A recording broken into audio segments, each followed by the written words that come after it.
दर्शकों, मैं ज्योति एक बार फिर से स्वागत करती हूँ आप सभी का हमारे बेहद विशेष कार्यक्रम सुखी दाम्पत्य में। दर्शकों, जब भी हमारे जीवन की बात आती है या किसी भी चीज को चयन करने की बात आती है तो हम बेस्ट ऑप्शन चूज करते हैं। लेकिन जब बात आए आपके विवाह की, जब बात आए आपके पूरे जीवन की, तो आप अपनी कुंडली का मिलान कभी कंप्यूटर में तो कभी किसी ऐसे पंडित के पास करवा देते हैं जिनको इनकी जानकारी ही नहीं होती, जिसके बाद दाम्पत्य जीवन में लगातार कोई ना कोई समस्या आती ही रहती है। तो जब भी आप विवाह के लिए जा रहे हैं, विवाह आपका होने वाला है, तो सबसे पहले आपको अपनी कुंडली का मिलान एक ऐसे ज्योतिषाचार्य से करवाना चाहिए जिनको इन सभी बातों की नॉलेज हो कि विवाह के बाद आपके जीवन में यदि कोई समस्या आ भी सकती है तो उसका समाधान भी वो आपको पहले से ही बताए।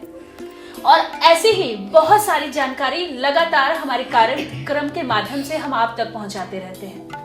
और आपके जीवन की तमाम समस्याओं के समाधान के लिए, आपके जीवन में जो भी परेशानी है उसे दूर करने के लिए इस वक्त मेरे साथ स्टूडियो में मौजूद हैं देवज्ञ सच्चिदानंद वशिष्ठ जी।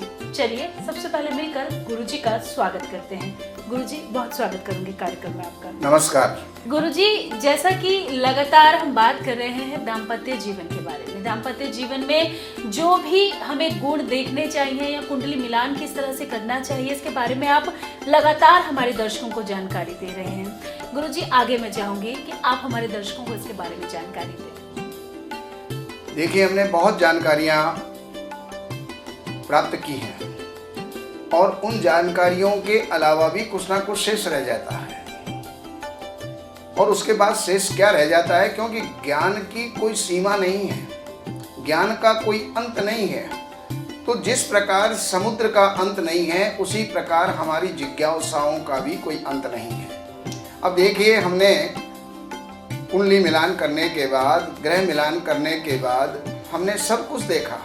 शिक्षा, स्वास्थ्य, भाग्य, संतान, हर किसी बारे के अंदर हमने जानकारी ली। लेकिन अब उसके अंदर पहले के कार्यक्रमों में आपको मध्यम आयु और उत्तम आयु के बारे में बताया, दीर्घायु के बारे में बताया। लेकिन अब उसके अंदर एक आयु और है जो कि है अल्पायु। अब अल्पायु अगर बालक है तो क्या उसका विवाह नहीं करना चाहिए? कन्या है या वर है, क्या उसका विवाह नहीं करना चाहिए? अगर उसकी आयु 32 साल तक की है तो पहली बात तो ये है, आज के समय के अंदर 32 साल तो वैसे स्वाभाविक तौर पर हो जाते हैं। किसी का 25, 26, 27, 28, 29, 30, 31, 32 के अंदर विवाह प्राय हो जाते हैं। कोई कोई इसको पार कर पाता है, लेकिन जो इसको पार कर पाता है वो तो अल्पायु के कारण से शरीर को वैसे ही पूरा कर लेता है। लेकिन अल्पायु 32 वर्ष तक की होती है और उसमें जब हमें ये जानकारी मिल जाए कि इसकी जो है अल्पायु है, तो सबसे प्रथम तो हमें उसके साथ में विवाह नहीं करना चाहिए। लेकिन अल्पायु को जाने कैसे कि इस बालक की आयु अल्प है, तो उसको कुंडली के माध्यम से हम कैसे जाने?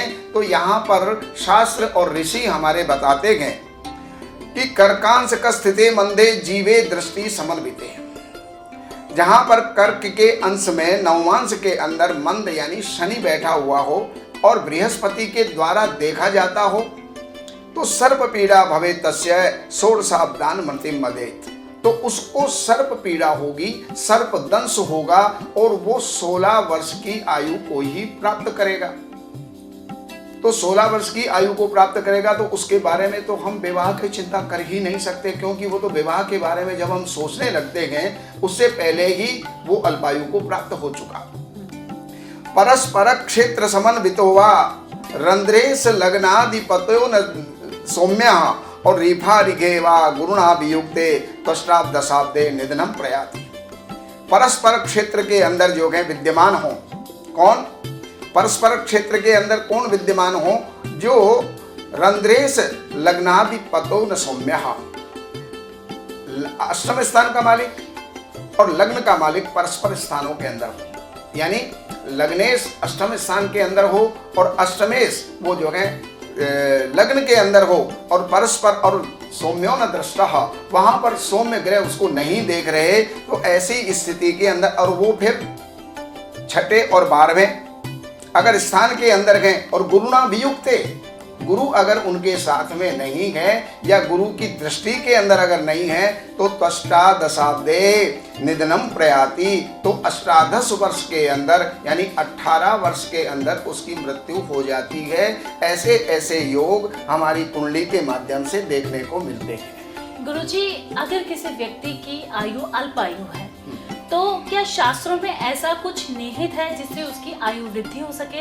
इसके बारे में मैं चाहूंगी आप हमारे दर्शकों को जरूर बताएं। सबसे पहली बात तो ये है कि आज का समाज, आज के बच्चे चंद्रमा कहाँ है उसकी खोज में लग जाएंगे, मंगल कहाँ गए उसकी खोज में लग जाएंगे, और उसकी खोज की आवश्यकता ऐसे है नहीं। कारण क्योंकि शास्त्रों में पहले से बताया हुआ है कि चंद्रमा इतनी दूर है, मंगल इतनी दूर है, मंगल का व्यास इतना है, चंद्रमा का व्यास इतना है, इनका वजन इतना है, और ये शीत प्रकृति है और ये उष्ण प्रकृति है। ये सारी बातें पहले से शास्त्रों के अंदर हैं, लेकिन शास्त्रों को खोजे कौन? आज की चमक धमक के अंदर विज्ञान का जमाना है, साइंस का जमाना है, तो लोग उधर दौड़ते हैं, जबकि ये भी एक साइंस है। आज के जो पहले हमारे ऋषि थे उन्होंने इतना रिसर्च किया, इतनी खोज की, और उनकी खोज की तरफ कोई ध्यान नहीं देता। अब यहाँ पर यह है कि अगर कोई अल्पायु व्यक्ति है तो वो जो है दीर्घायु कैसे बने या उसकी आयु कैसे प्राप्त हो। अगर शास्त्रों को कोई पढ़ता हो तो एक उल्लेख आता है, और उसके अंदर उल्लेख क्या आता है? मृकंडू ऋषि की एक संतान हुई, और मृकंडू ऋषि थे, इसलिए उन्होंने देखा अरे संतान तो हो गई, लेकिन ये तो 5 ही वर्ष की आयु लेकर के आया है, तो 5 वर्ष की आयु वाले बच्चे के लिए क्या खुशियां मनानी है, उसके लिए क्या उत्सव मनाना है। तो वहां पर बच्चे को उन्होंने एक संस्कार दिया कि देखो बच्चे, तुम जो है जो भी मिले सामने, हर किसी को तुम जो है साष्टांग प्रणाम करो, क्योंकि अभिवादनशीलस्य नित्यम व्रतो विसेविना चत्वारि तस्य वर्धन्ते आयुर्विद्या यशो बलम। जो अभिवादनशील व्यक्ति होता है 4 चीज उसको सतत प्राप्त होती है, आयु, विद्या, यश और बल। तो अभिवादन करना उसको सिखा दिया, तो वो हर किसी के सामने प्रणाम करने लगा। सप्तऋषि सामने से आ रहे और सप्तऋषियों को भी उसने प्रणाम कर दिया साष्टांग। तो सप्तऋषियों ने बिना देखे ही उसको आयुष्मान होने का, चिरंजीवी होने का आशीर्वाद दे दिया। तो सारे के सारे ऋषि आश्चर्य में पड़ गए कि इसकी तो आयु ही 5 वर्ष की है, और ब्रह्मा ने 5 वर्ष लिखे हैं, और हमने इसको चिरायु होने का आशीर्वाद दे दिया। अब ब्रह्मा की आयु सत्य होगी, तो वहां पर उसको बच्चे को लेकर के ब्रह्मा जी के पास पहुंच गए। बच्चा स्वतः जो अपने स्वाभाविक जो उसका एक आदत में था, वहां पर भी जाकर के वो साष्टांग प्रणाम किया। ब्रह्मा जी ने कहा चिरायु भव।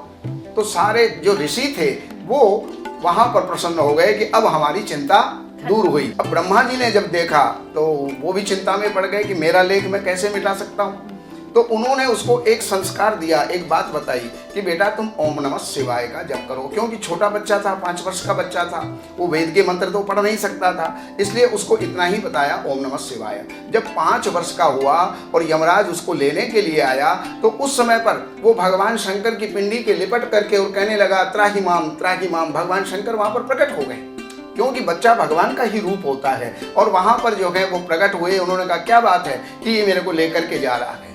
तो यमराज ने कहा प्रभु इसकी आयु ही इतनी है। तो उन्होंने कहा मुझे खोल के दिखाओ, पतरा खोल के दिखाओ। तो वही जब खोल करके दिखाई तो उन्होंने डमरू बजा दिया, और डमरू में जितनी डम डम की आवाज आई उतनी ही बिंदियां वहां पर लग गई। तो उसकी आयु अनंत वर्ष की हो गई। कई बार षष्ठी का प्रलय हो गया, कई बार षष्ठी उत्पन्न हो गई, लेकिन उनका नाम मार्कंडेय हुआ, और वो आज भी मौजूद हैं। तो शास्त्र में क्या नहीं है।